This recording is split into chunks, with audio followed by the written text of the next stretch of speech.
My name is Marvin Quirante, Green Goblin ng AJJS Pro from Marawi City, Philippines. Yung Marawi, magulo din talaga.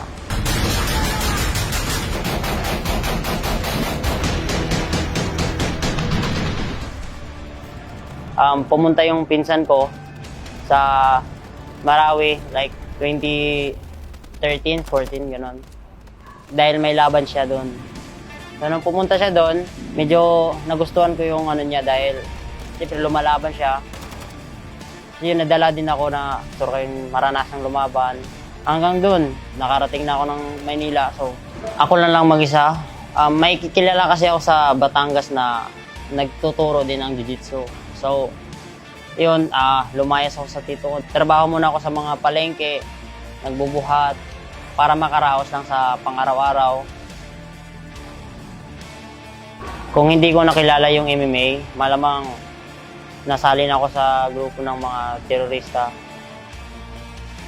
Laking pasasalamat ko sa pinsan ko dahil dinala niya ako dito sa Maynila. So yun talaga yung nagbago sa sarili ko. Sa yung disiplina, kung paano disiplinahin yung sarili.